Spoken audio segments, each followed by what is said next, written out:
Hey everybody, it's Eric alongside Rod with a quick discussion on my observations of Moneyball. Before we begin, a quick word of thanks to new Patreon supporter Greg Bamer at the Draymond Green level. Thanks a lot, Greg. We appreciate it.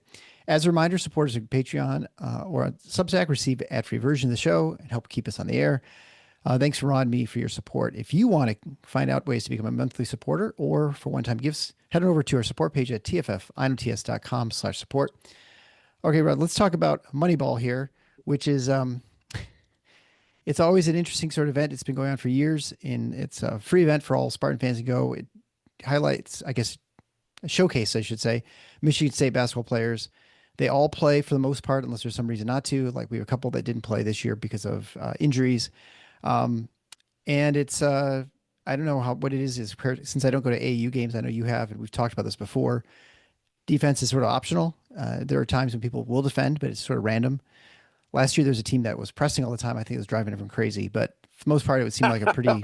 Oh, hey, that. No, you're right. Just a quick comment. I mean, Yeah. I think AAU, it's, I think it's not so much that they don't want to, and maybe more that most of those teams get, especially when you're talking about teams that are pulling guys in from different states, which is ever more frequent. Mm-hmm. Um, they're not. There just isn't the time to work on cohesive team defense, you know? Right. Whereas I think in Moneyball, the better comparison is in AAU. It's more like the NBA All-Star game. I think it's very much like that. I think that's probably pretty accurate. So there's some stuff you can take away from Moneyball and some things you can't. And so I think that's probably the first, most important thing to recognize about it. So the obvious things you can see what people look like physically, you can compare their heights to other players, I suppose, how they move and those sorts of things. So we'll discuss about, and fortunately I went one day when everybody played who was playing. And so got a chance to see everybody moving around. And so it was kind of nice in that sense. I was telling you off the air before we started, I really messed up my back a couple of days ago. And so I'm going to try and get through this. It's better now with my PT, but if you see me, if you're on YouTube watching and I'm doing some extra wiggles, that's why. It's just trying to get things straightened out. So Yeah. it's getting old. It's no fun It's getting rough, man. old, right? It's not for the young, Yeah, that's for it's sure. not for cowards. Yeah. Well, why don't we start with this? Go ahead. You mentioned a couple guys didn't play, Right. and that's the ones that everybody would expect: Jesse McCullough and Jordan Scott, Mm-hmm. because they both. I don't think either has played at all in Moneyball this Well, year. certainly not McCullough. I don't Now we think Jordan know Scott. we. I don't think so either. We know that Jesse McCullough, because he's been viewed in some clips that have surfaced online, he's actually back practicing with MSU. So he's doing their summer workouts. He just isn't playing in Moneyball yet. So I think for anybody who was concerned about, and you could count me in that category to an extent. It was a foot injury with him. I believe it was a sprain, they said. But you know how that stuff goes. And Sure. Jesse McCullough, we've had this conversation here, and I've had it with Jack Ebling on his show. He is a really important guy because he's the only depth that this team has with legitimate size. I mean, you Right. go to the Walton twins that are, walk-ons that are, I think, each 6'8", but that's not really what I'm talking about. He's the only guy that's truly, anywhere close to being a normal Big Ten 5 size. And so it's critical that he's healthy, as well as the obvious things. It's critical that Carson Cooper and Jackson Kohler are healthy too. But Right. it's good to see that he's back for MSU. Jordan Scott, I don't know specifically what it is. I've just heard it described as minor. But obviously, as you say, he didn't play either. So for those who are hoping to get an update on those guys, we're not going to have it today. Right. But let's just, I Well, guess. let me Yeah, jump go in real ahead. quick and just say, Go ahead. so Jesse McCullough, so Jordan Scott sat on the bench, so to speak, the whole time. He didn't really do much, just hanging out with the guys. Right. McCullough was active during between games. Like he'd join the layup line, he was shooting threes and stuff. So he was moving around. He looked fine. I mean, he's dancing for a while too. So he looked Okay, that's a okay. good sign. So yeah, he was having fun. He's having a good time, especially when they were on Cam Ward, which was universally about every player. And his shot looked pretty good. I mean, he hit a couple threes and missed some stuff, but he was just, Look, he's out there that having was a the good time. that was the reputation, his reputation in high school. And that's not to say he was like a 40-some% shooter from three in high school, but the reputation was this is a guy who can be a stretch big. Yeah, And so it's not surprising. I have to say, when I watched him in AAU a couple times, this would be 2 years ago now. Uh, I didn't see him. His shot looked good to me. I didn't see him hit many. Anybody, and in fairness, he wasn't taking a ton of them. But sure. yeah, that's good to hear. And more than that, though, I think it's just good to hear what you're describing, which goes along with the fact that we know he's been playing in MSU practices. That he's moving around fine. You're not seeing any evidence of any kind of hesitation or issues in his movement. So that's all really good news. Yeah, and I think his size is. I mean, he's legit tall. There's no question about that. Yeah, 6'9", And six ten, somewhere in there. he's not thick, but he's not like scrawny or skinny. And I think so. I think he's Yeah, probably put on some weight since he came to campus because I think he was a little sure. bit on the thin side when he came. So anyway, that would everything we'd expect, but sometimes doesn't happen. So anyway, he looked pretty good. Yeah. So let's talk about the first game. So there are obviously three games, and they featuring the players. So the first game had Trey Fort's team against Tang and Dennic Wjic's team. And I'll start with Trey Fort. The guy can shoot. He is athletic. He can get to the rim. He can score. He has some legit size too. I think he's listed as 6'4". I think that's pretty accurate. Definitely mature, as we know. I think he's 24 years old.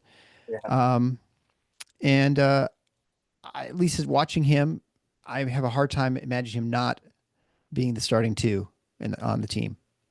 Yeah, I think that's we've talked about it some here. And I know I've talked about it on the Spartan Mag board too, but we're fortunate enough that we get to hear things from time to time from people who are actually viewing those practices at the Burke.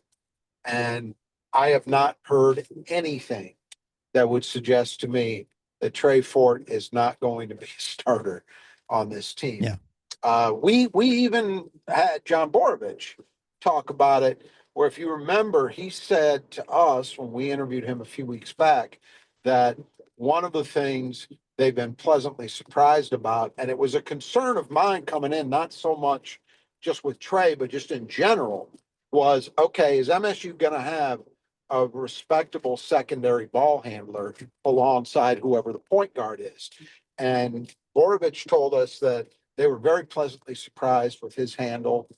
Yep. Did you see any evidence of that? I mean, again, it's Moneyball, but you kind of Yeah. see if the guy's got a decent handle or not. I wouldn't notice if you told me he was a point guard, I'd have believed you. I mean, I Okay, think he seemed very comfortable out there with the ball. More, comparison to like Cohen Carr, where yeah, he can handle the ball, but he doesn't seem, that's it. it's comfortable. That's the So difference. Yes, yeah, and they so need that. We've been very spoiled the last couple of years in particular, where you've had three guys out there at any given time where you're totally comfortable with them having the ball in their hands, but they were also on the smaller side. So we talked about it both with Borovich and with Sadi Washington, and they both confirmed that it wasn't just happenstance, that MSU was intent on trying to get a little bigger, but sometimes with that, the ball handling is sacrificed a little bit, right? So yeah. that's really encouraging to hear that your impression was in line with the things we've heard from other sources, that yeah, Trey Fort's not going to be a problem there. He's actually you're going to be able to put the ball in his hands and feel good about that. The caveat for all these things is that you don't have any sort of feel for how people defend, how they really rebound, and so those Yeah. things, aspects of the game, Yep. you really don't know. I assume there's no way watching him to think he couldn't do those things. But anyway, so I thought, Well, and it's a valid point, and I think we should just talk about that for a minute. Now, on this team, I do think it's possible that, I could see a world where, well, Kurt Tang's had one more year in the system. And so he's a little more consistent in terms of giving MSU what they want to.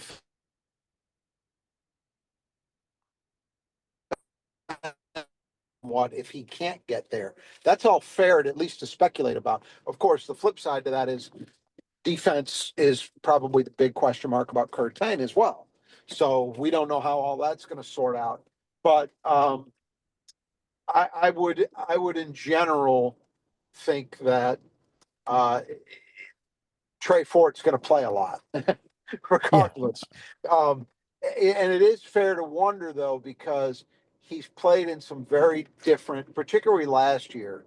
So he actually has played in the Breslin before, as I'm sure most of our listeners know, because he was on Sanford's team last year that came in. And if you remember, Sanford under Bucky McMillan, part of Bucky ball is they press Right. consistently. And so that's a very, very different approach than what the one MSU takes. And there are going to be different things asked of Trey Fort. So the good news is you're talking about an older, experienced player. You would like to think that means he's a quicker study and he's able to get on the same page with what Tom Izzo wants him to do defensively. But as you know, you're not going to be able to answer any of those questions this summer No. because it's defense optional. Yeah. I mean, we got answers last year a little bit when they played in Spain. We could watch the team play and they played like, like Michigan State. This year, we really don't have an opportunity to do that outside of, watching a few Yeah, videos from scrimmages or something like that. But so, that's why that was such a great experience, and I yeah. really wish that this year's group was eligible to take another trip, and that MSU would do that because, um, boy, more so than last year, I really feel like this team could use it. But whatever, we're where we are. Yeah. It probably is like the only remaining rule from the NCAA, I think, at this point. This follows. Um, Yeah, they are. I'll give them uh, this. They do seem to just fine with denying a bunch of people trying to pitch for a sixth year of eligibility. I just saw Luke Goody got turned down oh, okay. yesterday. Hmm. So, and there have Interesting. been others, and obviously we know Zapala got turned down for his. Um, Right. so yeah, that there are two rules maybe, kind Two of. rules. And And we'll see if the eligibility one holds on. I was gonna say that one's probably not long for this world. As soon as it hits There the you court, I go. think that's gonna get turned over. Yeah. And they're gonna have to, Yeah. and then we'll have to rethink about things. But let's not talk about the state of college basketball. But let's talk about the state of your windows. Make sure that your windows are clean, and you can do that best by going to Wjic Squad in Grand Rapids. If you're in the Grand Rapids area, that's a very large metropolitan area, Kent County and beyond.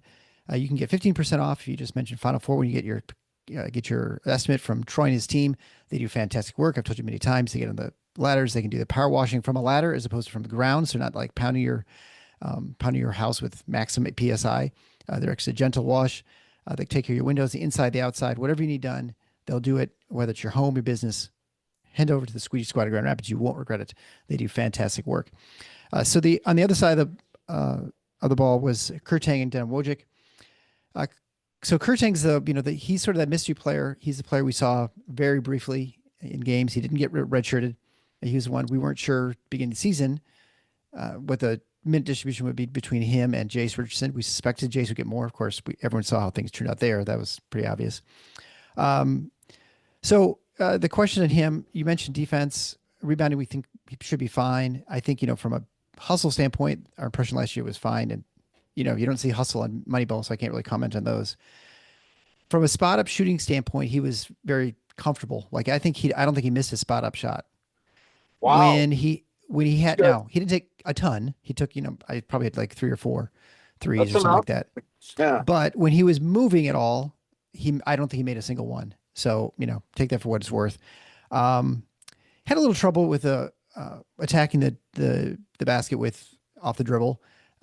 So he's certainly not as comfortable as Trey Fort was, but I think he'll be a contributor. I think certainly with his shot, it's looked really good. So I don't know. I think I've hopes for him, but certainly seeing those two next to each other, it seemed pretty obvious to me that it was Trey Fort was a better candidate to start the game over Tang. But of course, things change during the season too. But as things look at right now, that's sort of how he saw it. And I think they're probably playing the same position, right? That's sort of what we think. Yeah, for sure. Yeah, I think that the two. But that's interesting because and good to know. Uh, the things that we saw out of Tang last year in limited minutes, I think two things stood out.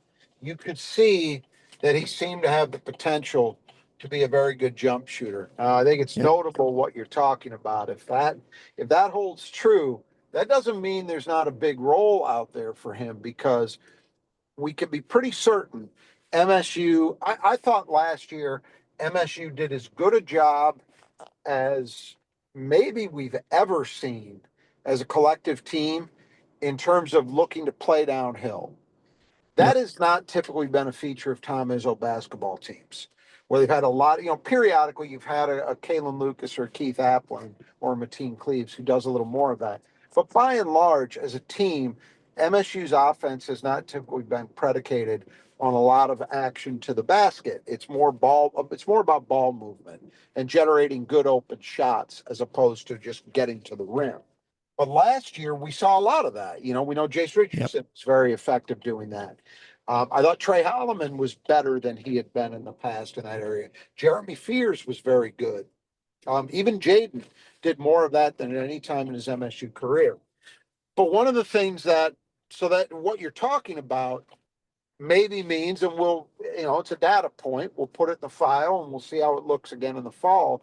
Maybe that's not going to be Curtain as much this year, but the nice thing is, and what last year's team for MSU didn't have as much of outside of Jace Richardson, is that guy who can spot up when somebody else is penetrating, get Yeah. the benefit of a kick out, and hit a spot up three. You need those guys too. And if Kerr can do that consistently, and I see no reason based on his rep, based on what we saw last year, and based on what you're talking about, um, I see no reason that he can't be that guy and be very effective. The other thing, which, as you say, you don't see in Moneyball, but that I think we saw lots of indications of when he did play last year, is he's kind of a rebound magnet. Mm-hmm. You know, very effective, both ends really, but particularly offensively. He seems to have a knack for that. And MSU can always use that. I'm a huge believer that as a team, generally speaking, you're going to be as good a rebounding team as your perimeter guys are. I mean, I think for MSU for sure, that's been Yeah. proven out. So that's something that Kerr, we a pretty good idea can help with. The defense, we'll see how far that's come in the last year. I think when they recruited him, they believed he had the potential to be really good there. So we'll see if he's taken steps. And then, with the ball handling, as you say, maybe that's something to watch for, that he's not as much a guy they look to isolate with the ball in his hands and look to have him go make a play, that kind of thing. Yeah. Well, I mean, I always envision when I think about Michigan State and offense, I think about the break, right? And the two Yeah, and three run to opposite corners. And in that sense, I see no reason why he can't be that guy just waiting in the corner for it or being good able to point. attack the basket off the dribble with maybe just one guy back there in the break. And so I think he'll be able to manage that. I don't remember him being a problem defensively last year. We just hardly saw him. So I think it was, what I think it was? I don't think it was necessarily a problem. I just think that, if he had been really, really advanced, maybe that might have been a path for him to kind of carve out a little more playing sure. time than he got. And that didn't happen. I mean, the bits and pieces I've heard is nobody said, oh, this guy is a major work in progress. He's not going to get there. But that there was work to do defensively. I have heard that. So we'll see when we hit the fall how much progress he's made. But again, MSU's guards were really good defensively last year. So it's a question, since we're talking about he and Trey back to back, those are your two guards. And MSU was very fortunate in terms of the group they had defensively last year in the backcourt. We're talking about some new bodies, some new names in the mix this year. Those guys have to be able to step it up defensively. I feel very good about the point guard position. The other spots, the three, I think Cohen Carr can be, as he showed at times last year, an outstanding defender, but he's just got to get more consistency. But Yeah. then the two spot is really, that's where the question marks are, I think. And it's as much because we just haven't seen either one of them play hardly at all in a Michigan State uniform. Right. Yeah, seen one play in a Samford uniform. Right. Um, so briefly, Dennic Wjic, he's brought in sort of late. He's was he at Harvard? I can't remember what He Ivy was League at he was Harvard. at. He was at Yeah, Harvard. Harvard. So he was one game away from making the NCAA tournament last year. So hopefully for him, he makes it this year with Michigan State. I see no reason to think that they won't this year. Seems solid, and I think as a backup point guard, he's someone you could feel very comfortable coming in and playing 5-6 minutes, if you had to in a spot. And I think I don't know that you expect much, except just not for the floodgates open and you get wiped off. And I think he'd be able to fill that probably fine. Well, I think, look, if Michigan State were to get into a position where their third string point guard had to all of a sudden step up and be at least a second string guy, meaning play 15 minutes a night, there's no scenario where they would be feeling great about that, or any team in the country would feel great Right. about that. It's just how it is, right? But with a guy in the role he's in, what you're hoping for is that you might only need to play that card maybe once or twice a season where he plays, say, double digit minutes. And that would Sure. be because of foul trouble or maybe a short term injury. And so to me, the biggest thing, and I'll just ask you how he looked, the biggest thing is, can that guy actually initiate your offense? Can he get you into your offense without hemorrhaging turnovers? Do a decent job distributing the ball, getting things going. Can he at least do that much? And if he can, then I think you're in as good a shape as you could realistically hope to be for that spot. So Yeah. did you see any evidence of that? I would assume he can, because he was a part-time starter for Harvard. Yeah. So, It's hard to say for sure, of course, because they don't run offense, right? and It's a lot of isolation, he's not getting pressured really and he's not getting defensively. pressured. But he seemed comfortable with the ball. He seemed like he didn't look lost out there. He didn't look like some of the Yeah. players you see like from LCC or something where they can't dribble very far without getting a steal or something like that. So anyway, he seemed fine, and I just from the little I saw, I'd say he'd be okay, and you could Okay. survive. So, but Yeah, and and that's he also really, looks I just think like his that's it. dad. I think that's it. That's as much as you can realistically ask for. I mean, I think sometimes fans have these complete Looney Tunes thoughts that you should have a third string point guard, an emergency point guard, who is a high level or at least a middling level Big Ten player. There's just, especially now with the Yeah, portal, there's no world in which that's going to happen for anybody. yeah. You know, No, I know. MSU again was really fortunate in a way the last few years that they have multiple guys who had on ball skills but could also play off ball. So they had that's not going to be normal, and it's not the way this team's constructed. This team is much more of a conventional thing. So to me, with Wojcik, it's just about having your expectations in the right spot in a realistic position. And it sounds like he certainly didn't show anything that would lead you to believe he's not capable of doing that. No, and I think the thing you would know and probably expect a whole lot. He's not going to run the offense like Jeremy, where he's going to be running, sprinting down the court on a fast break. I don't see that happening with him in the game. He'd be much more methodical, sort of attacking, such Right, setting you up in the half court. right. Um, but again, we didn't see that, so I can't comment a whole lot on that. Second game was the best game easily by far. That featured Jeremy Fears and Carson Cooper against Cohen Carr and Cam Ward. They're the two best teams and just by listening to those players, you can see that they definitely be the best teams in the Moneyball. And it's funny, we walked in right behind Jeremy Fears before Moneyball started. I turned my son, oh, he's kind of limping, and my son looks like he just walks like a basketball player. I'm like, what do you mean? He's like, he's fine. I'm like, all right, and he's fine. He looked Yeah. fine during the game. So Jeremy looks physically fine. He went in. He was. I think he had one dunk. He tried to dunk another one and didn't. But the court vision, the competitiveness, it's all there. I think there's no reason to worry about anything with him. He's looks about the same. His shot looked pretty good. He didn't. I think maybe he took a couple. Maybe he made a couple threes. Could attack the basket when Yeah, he wanted. Could run the let me break. stop. Let me stop you there, because I want this is the big point of discussion right now among some people around Jeremy Fears is his jump shot. So Yeah. I think the two things that you hear as negatives are that the release is a little slow and the shot arc is a little flat.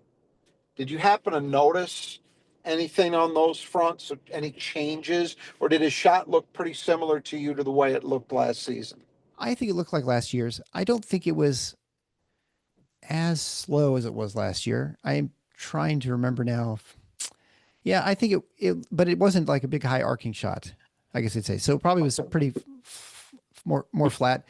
When he took his mid range jumpers, they seemed like good mid range jumpers. So I don't know. He seemed comfortable shooting them, but again, it's Moneyball, so I don't know. I can't comment much more beyond that, except I guess the shot looked about the same. Did he do so okay, so he hasn't obviously, you're saying from what you could observe, he hasn't reworked his mechanics very much. Because some guys like Cohen Carr have. Yeah, Um, but you're saying you didn't see any evidence of that.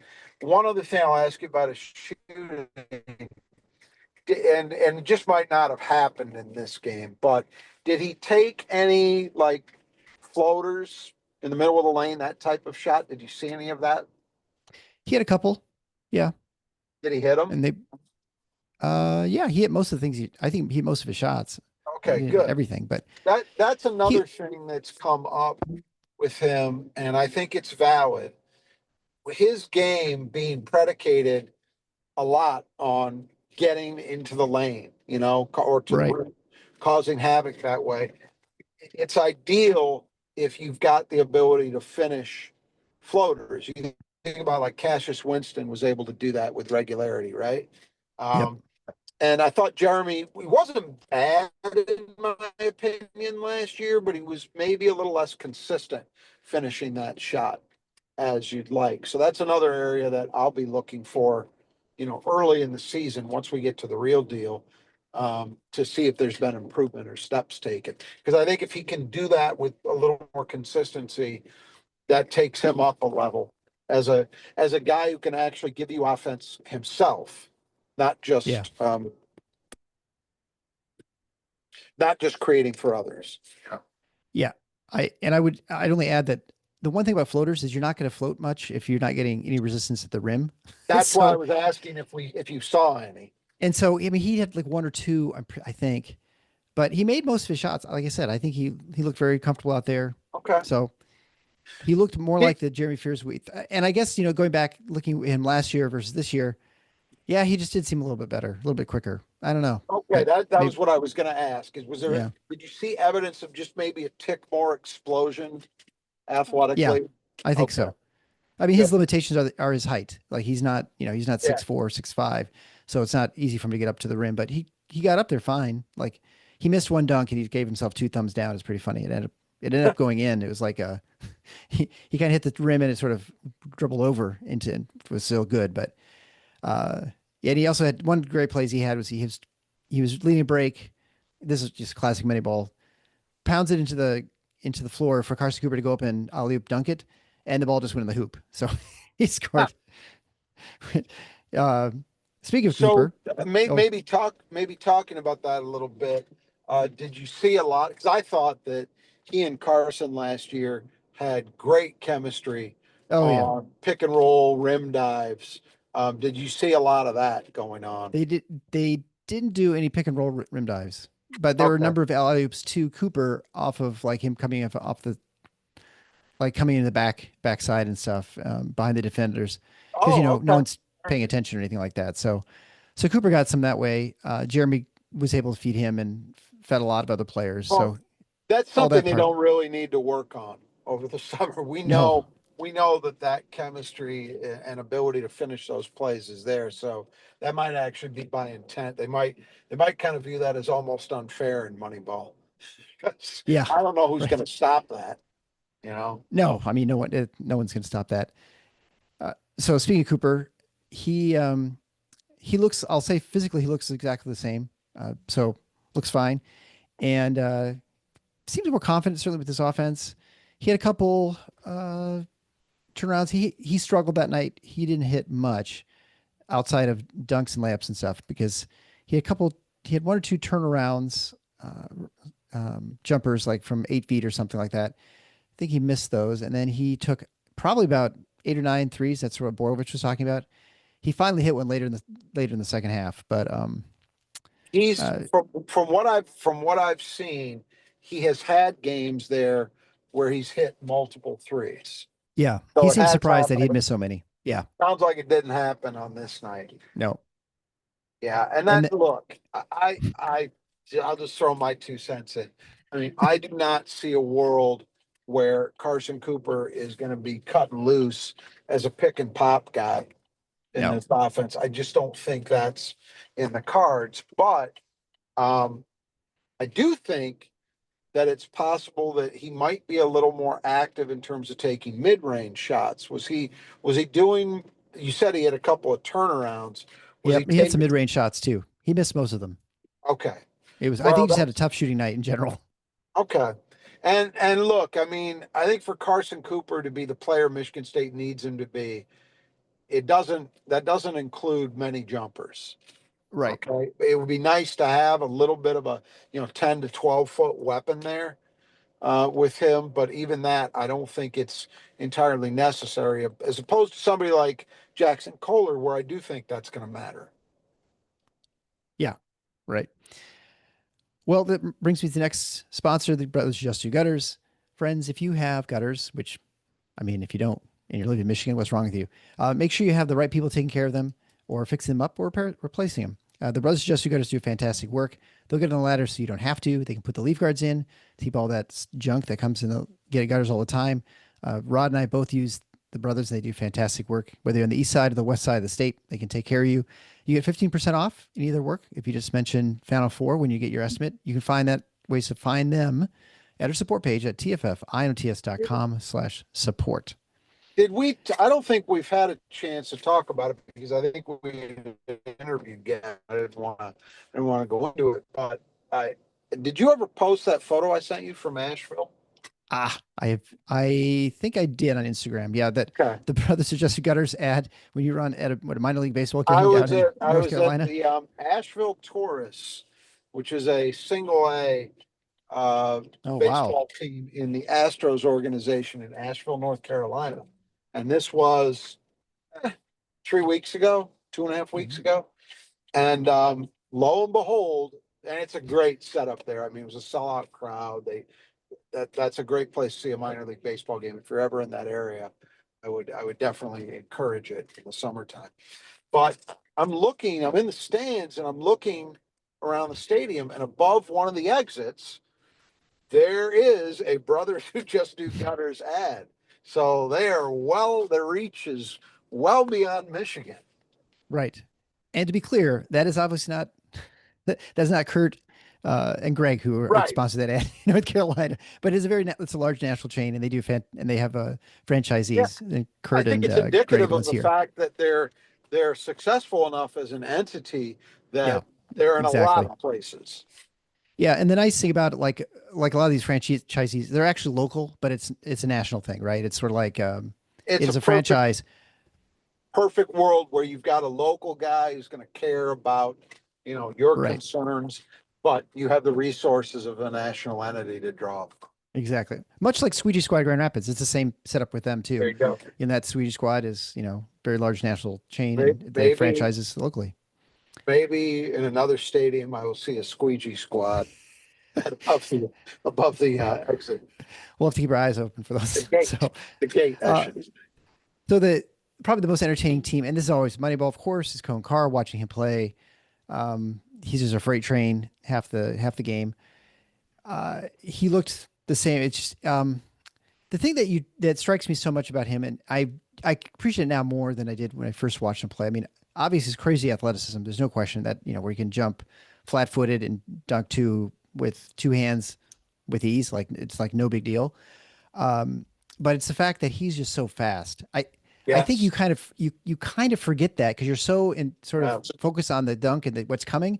You don't recognize he's like sprinted past people or that he just can get up and down so quickly. And physically too, he looks bigger than he did last year. I mean, not like a ton, but he's like thick. He's solid. I mean, he is. I have a hard time imagining him getting pushed around much like he might have his freshman year. So, No, um, I think, when he was recruited, the comparison point that came to my mind as the most obvious one was BJ Dawson.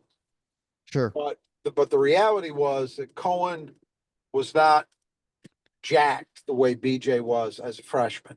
I mean, he was solid, but he didn't look quite the same. Brendan Dawson, all 4 years he was at Michigan State, was just a specimen that way, like you're Yeah. describing.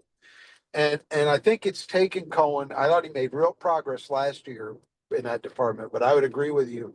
The stuff I've seen, the clips and everything from the summer, uh, he looks like he's built upon last year in that regard. Yes. And I totally agree about the speed, and it's something that gets completely lost in the fascination with this vertical. And I understand why that happens. It's natural for that to happen, but it's a funny thing. I think people assume that a guy who can jump really well must also be really, really fast. And usually there's some correlation. Usually athleticism is going to show up, right? But Yep. I think in Cohen, you're talking about somebody who's upper tier in both those ways. And at Michigan State, that speed is a huge deal because that shows up first and foremost in the transition game. And if you've got the ability to get out and go the way Cohen does, whoo, that is a weapon, and I would say this, you're already seeing some people. I saw Jim Comparoni, I think, talk about this on the Spark Mag board recently. With Cohen and Trey Fort as the two wings, think about the last time Michigan State had that much explosive athleticism on both sides. And you might have to go back to Mo Ager and Shannon Brown. I was going to say Shannon Brown Moeger. That's what I was Yeah, thinking as well. Yeah. they are there. They are at that level. Yeah. I don't think any question it. It's going to be fun watching them. And I have no reason to think they're going to be running less than they did last year. If anything, Absolutely not. maybe even a Yep. little more. Yep. So other But things. So well, the other things, sticking with Cohen, what about the yep. jumper? That's what Right. everybody Yeah. So wants to know. I was going to say that the things that people are curious about with Cohen is how's his handle and how's the jumper. As far as his handle, it seemed better than last year, but it was not fantastic. So like he had trouble sometimes attacking. Well, Um, what do you mean by that? I mean, he lost. Was he turning it He'd have over? Yeah, he turned it over a couple Okay. times. Yeah, he had trouble getting in from like dribbling in from half court, for instance. I mean, now that's asking a lot of people, I suppose, but and then usually once he's dribbling, if he gets to around the free throw line, people just back off and just let him just do his thing. So Yeah. it's he did Well, have one where he had one of those like kind of athletic layups, like as you mentioned, Dawson had those too, where he just like doesn't have a great angle yet. He kind of finds a way of jumping and just kind of yeah. laying it off the board. Cohen had one of those too. So I mean, he's definitely got that. We saw that last year too. He had that sort of ability to finish at the rim. Um, and then as far as his shot goes, it looked a little bit like last year's. When he was set, though, I would say I don't think he missed any when he was set. Still looks a little Okay. bit slow. Like I think before, it's like a not a hitch, but just kind of like a slow, deliberate sort of um, pace to it. And I think when he tried to shoot like off the dribble or when he's moving off a screen or something like that, I don't think he made many of those. So probably similar to last year, maybe a little bit improved, but he's not going to be. I Well, don't think he's like lethal. At least from what I saw. Maybe he had a bad day. I don't know. Tom Izzo was interviewed yesterday on the Big Ten Network, and he talked about Cohen specifically and suggested that he has basically locked himself in the gym this summer and has made really, really impressive strides. I've seen clips, and they're just clips, but I've seen clips from MSU practice where he is taking and making threes off the dribble. That said, um, I would tend to think that what you're suggesting you saw is probably closer to the truth in that you're not going to be looking to him to do a lot of that this season. I'd be surprised if he's taking a lot of threes off the dribble, but as a spot up shooter, absolutely. And again, there's a role for that. In fact, it was a problem Oh, for yeah. Michigan State last year. They didn't have enough spot up shooting. Right. Basically you had one guy in Jace Richardson who was truly reliable. And then later in the year, I think Jackson Kohler did some of that, but Mhm. not a lot else. So if Cohen Carr is able to shoot 40% on spot ups, I'll take that any day of the week. Oh yeah, if he's hitting anywhere Um, close, even if he's like mid 30s, you can't just totally back off him. He's gonna have to respect it, and you have to respect the jump fake or shot fake. So yeah. then Well, you then you're in might, trouble because he's gonna well, get past you. what you're talking about, what we're talking about specifically though, are plays where because of the nature of the way the play unfolds, so it's usually off penetration or maybe off of a Right. post up where you've got a kick out. There really isn't defense at that point. So it's the ability, can you hit open shots? And we know that last year, although there really wasn't much coming into the season to suggest that it would be a problem, it an issue at times for MSU consistently. It's remarkable the offense was as good as it was, and Yeah. it shows you how good all the other elements were, that they weren't able to cash in what would identify as easier opportunities with that kind of play. So to me, the biggest thing with Cohen and the jump shooting is, from deep at least, is can he hit open shots? If he can do that, that's it. That's all you need. Anything else is gravy. Um, the bigger thing to me, though, and what I think is going to happen, and what I've heard is happening, even though it doesn't sound like you necessarily saw that much of it, but what I've heard is happening is if he's going to be a major scorer, which is what MSU needs him to do. They need him to step into that role, and I think be yeah, if he's not option one, he's probably got to be option two, you Hmm. know, as a pure scorer for this team. I think that's probably how it's going to have to go. What's got to happen for him is that we see more of what we saw the inklings of, the beginnings of last season, in terms of being able to go off the dribble and finish a play at the rim.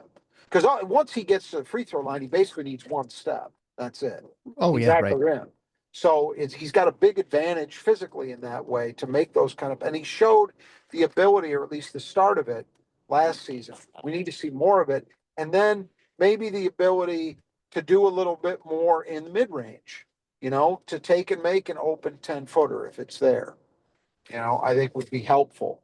But everything, and Tom Izzo's interview, everything I've heard, Tom Izzo's interview yesterday on BTN really did nothing but solidify this, is that they are seeing him take the steps they think he needs to take to be a major force.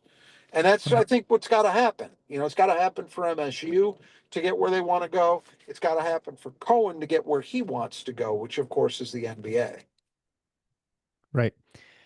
So the other player on Cohen's team was Cam Ward, and the obvious things are what we experienced when he came on the show. I mean, personality, bigger than the room. He is infectious. And what was interesting with him, watching him interacting not only during that game, but during the other two games, I mean, he seems to get along with every single person on that team. Like he jokes around them, and he seems very comfortable, which is not a surprise to us as someone who, as people who interviewed him that time, and from what we've heard from like Borvich and Sadie Washington. Yep. I mean, the guy has so much charisma, and I mean, that's what made this game a lot of fun, is because he decided to match himself up against, say, Jeremy Fears or vice versa, and just kind of like, big smile, and he's just like going at it against these guys. So even against Trey Fort, who's the 18th year senior or whatever, he was fine with that too. Or I guess it wasn't Trey Hey, Fort. I guess now that we got one of those guys on our side, we're not mocking that anymore.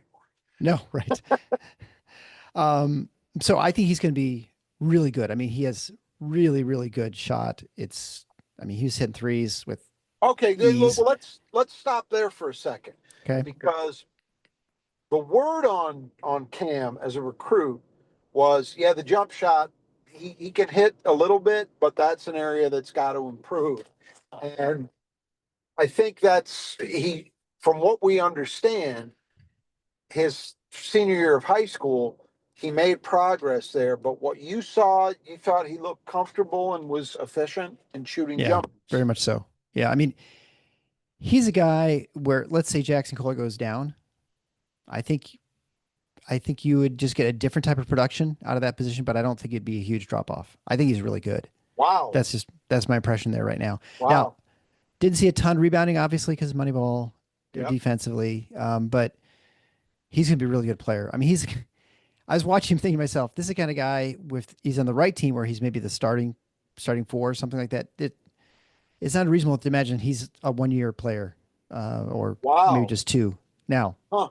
I could be totally wrong, but Um, that's did my impression. you here's another question that I think people have, and it might have been tough to tell, I don't know, but I think the ideal situation for MSU and Cam Ward this year would be if he's capable of maybe helping some as a big wing.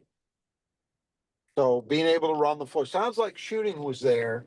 You're not going to Yeah, be able to tell defense, which is ultimately going to be what determines it, of course. sure. But in terms of like the way he moved, maybe his handle, his passing, did he look like a guy to you that seemed natural enough at some of those skills that we normally associate with perimeter guys? Yeah. The only thing I'd say about him is he's really tall. He's a lot taller than I expected him to be. I mean, I guess I don't know Well, why, but that's been I'm with you there. There was a moment, and I want to say it was the video from move-in day. And I can't remember off the top of my head. Maybe it was Jackson Kohler, Carson Cooper. He was around somebody where you knew you'd kind of get a sense of the perspective. And it mhm. seemed like, wow, there's no way he's only 6'7". Is that what he's listed as? Because Well, I I don't think believe he's there's. listed at 6'7", maybe Oh 6'8". boy, I can't imagine he's not 6'9", but I Wow. don't know. Okay. Well, But I think with both he and Jordan Scott, that's been the word, is that growth wasn't necessarily over. yeah, he You looks remember when more. we had Jordan Scott on, he was very insistent with us as Yes, to what his actual height is. That he's 6'7". yeah. Well, he looked taller than Jordan Scott by quite a bit. Now, I guess Jordan Scott Okay. was on the bench most of the time. So, I mean, we'll see. But there's nothing about his game that makes you think that he's not going to be able to play and contribute, which is what we expected, anticipated Well, with what he's done at Maryland. that's a very, very bullish. And honestly, I'm not surprised. I do have, just from what I observe out there, I do maybe have maybe a little bit higher expectations for Cam Ward than seems to be the general consensus. And I'll note this. Um, I think Caleb Glenn was going to be a good player for Michigan State and would have been very useful to have, no question. But the reason I was not panicked, the way I saw some people when he got hurt, is that was the one position, that backup 3-4 guy, that I thought MSU was the best positioned of any spot to withstand something like that Yeah, I agree. because of how good I think Cam Ward is and is going to be. Yeah, I think there's no reason to worry there as far as depth goes. And I could see him playing, aside with Kohler maybe. I mean, you could play if you're playing a little bit smaller. You'd have Sure. not Fuller that in so the much smaller, five. but yeah, put all Yeah. the five and Ward out there with. Yeah. Um, so anyway, it'll be interesting to see how that sort of plays out. But I'm very bullish on him, obviously. So let's talk about the third game. It was Nick Sanders' team who was supposed to have Jordan Scott, but of course he didn't play against Kohler and Wjic. I'll admit I only stayed for the first half, and then we just had to get home, so I only saw half the game. And Nick Sanders was Nick Sanders. Not much to report there. I think he hit a three, hit a couple shots, but he was just seemed to have fun playing out there. But that's about the extent of that. I guess now he's got a scholarship, so now he doesn't have to worry about paying, right? Well, and he's kind of had, in a way, I mean, it's truthfully, it's not the case because, as we said last year, if somebody had gone down at the point, it wouldn't have been Nick Sanders stepping up. It would have been, Right. okay, Trey or Jace, you're going to play, probably Jace. you're going to play more minutes on the ball. That's how they would have handled it. But, Dennic Wjic coming in is kind of, if at least the optics are, it's kind of maybe usurped Nick's position, but he's a very well-liked guy. And I have to say, for a kid who was not, sometimes you have walk-ons where, and there have been examples, this Kenny Goins was this way, Austin Thornton, where they were really, really good high school players. Right. Like they were very productive. Nick Sanders was not lighting it up, as I recall, in high school. He was a starter. He was okay, I believe. I want to say he played at Country Day. But anyway, wherever he played in Metro Detroit, he was not a star at the high school level. So I've actually been really pleasantly surprised when he's out there. He does now, and maybe as opposed to when he started with the program, I don't think he looks totally out of play. I mean, he looks like a good walk-on. Yeah, it looks like Davis Smith at his last year. Necessarily thinking was going to automatically be the case. Right. No, I agree. So then that reminds me we need to talk about Nudge Printing, our longest sponsor of the show. I'm wearing one of the logo shirts right now. Final Four is on the schedule. You're welcome to get these at nudgeprinting.com/TFFINOTS. Or they're a huge selection of other apparel. Great stuff. My family loves it. I bought a huge pile of it just a little bit ago. Gets delivered at your house. It's wonderful. It's all made here in Michigan. I wanted to jump in on your thing because I actually noticed this the other day that they seem to be suggesting that because the vast majority of their sales are Michigan State related, which we would expect, that they're sort of reorienting their website. And that was the impression I had, at least. And it's going to be more MSU focused, that they're still going to sell the other stuff, but that it's going to be very MSU focused. So that may make it easier for people to just quickly and easily get to the stuff they're interested in. Yeah. And I'd recommend too, getting on the mailing list. I know people don't like any extra emails, but they're always having sales. Like they had 1776 sale for t-shirts and such for around Independence Day. And when they have new products that come out, which are usually pretty cool, like hats and stuff, those are pretty nice. So head on over to Nudge Printing at nudgeprinting.com. When you make your order as a listener to the show, you get 20% off if you just type in Final Four as one word into checkout. And do it today. You'll be glad you did. And so finally, we got to watch the other team was Kohler and Wjic. Jackson Kohler looked exactly the same, played the same. The only thing he didn't do is, I don't think he, at least the first half that I watched, he did not shoot any threes, didn't even attempt any, but looked like Jackson. Yeah, and I don't know if that was just him deciding to do it or not do it. Must be. It's usually that's how it is. Like Trey Fort scored a bunch, but he didn't. These guys could go down and shoot threes every time if they want, and so it's not that big a deal. Well, I know Trey had a game where I think he made like 11 threes in a game. Yeah, I did not see that this time. So he's had games where he's done that, but yeah, that's interesting with Jackson, and look, I happen to think, and I'm going to be a little bit surprised and maybe even disappointed if we don't see this. I think based on what he did down the stretch last season, that you would hope that heading into next year, they are looking more intently right out of the chute on using him as maybe a little bit of a higher volume pick and pop guy. I don't necessarily think it's going to be Joey Hauser, but you would think it would be more than we saw last year. Yeah. Yeah, I think that's going to be the case. And again, I didn't see the second half. Maybe he shot a bunch then. I'm not sure. So the one player I really wanted to watch, it was Divine Wjic. He's the backup point guard brought in from University of Miami. And the big knock against him, at least the Spartan Mag board, is the fact that he's just sub 20% 3-point shooter as his freshman year at Miami. I'll tell you, he hit a couple. He looked really good. I mean, they look like really smooth shots. So I don't know, for what it's worth. He didn't look like a 20% 3-point shooter to me. The word on him, yeah. That's been the word on him, and you can see it in the clip. Again, clips are like you love to do on the Spartan Mag board. They all go in, right? But what you can tell the clip is shot mechanics. You can see the way the release looks. His release does not look like a guy who struggles to hit threes. It just doesn't. It looks fine. I'm not going to say he's Sean Respert, but it looks fine.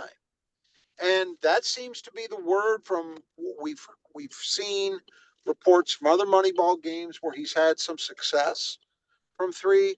Uh, it seems to be the word coming from within MSU that generally speaking, like in practice, that he's not struggling with that. He doesn't have to be Sean Respert. I mean, what I think the deal is with him is if he's even, say, a 30% guy, and who knows, he could be better than that. But let's say he's at least a 30% guy. That's probably enough because that's good enough that you would expect teams will actually at least semi try to defend. And then Mm-hmm. that opens up opportunities for him going to the basket. And that's where it seems his strength is. Did you get any sense of his athleticism in that game? A little bit. He didn't. I'll say he didn't do a whole lot the first half. He just was not passive, but he didn't like go looking for a shot and seemed comfortable handling the ball. Seemed, but I didn't see anything that like wowed me as far as what he was able to do. But he didn't really try to do much. I, Um, Yeah, so I'm I going to don't know. suggest it's more that because again, what's been pretty obvious in looking at him is that he can get up a little bit. How about his size? Because He's that's legit. he's listed at I think 6'3" or 6'4". Did Yeah, he I look think he is. Yeah, okay? he Great. is. That gives MSU a little different element, and I think that's a really nice thing to have. Is coming off the bench behind Jeremy, you got a guy who gives you a different look physically but who's also still got some reasonably good athletic horsepower.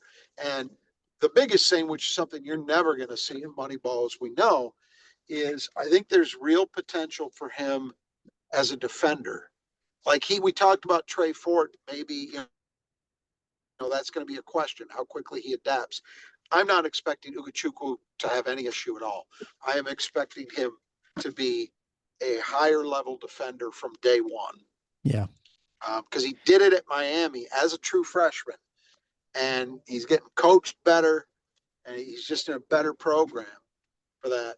So I would think that there will only be strides from wherever he is now on the defense end, but I'm expecting he can really make an impact there. So, but that's interesting. It's just further confirmation on the shot maybe not being the great limiter that people were concerned about. I, honest to God, and I don't it's hard to say too much because you run the risk of seeming hyperbolic when you get to November and December and you start seeing these guys. But based on the things I've heard from people that I know what they're talking about, so not necessarily stuff that's out in the public sector.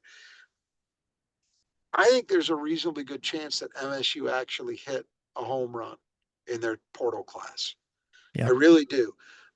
Trey Fort, everything I have heard, and I said this on the other day on the Spartan Mag board, that every year now that we're in this portal era, you see guys who were good players at a mid-major level and somehow are even better once they transfer up. You also Yep. see other guys at the flip side of that, and that's more common. Sure. But you do see examples of that. There were two of them in the Big Ten last year. There was the big kid, what was his name? Niederhauser from Penn State. From Northern Illinois, played at Penn State, and Very then yeah, middling, very middling production in Northern Illinois. He was an NBA draft pick yeah. And this Tanje year. is the other example, obviously. Andre is the big one. And there's no way that Trey Fort's going to put up John Tanje's scoring numbers this year because of the nature of the way Michigan State plays. Right.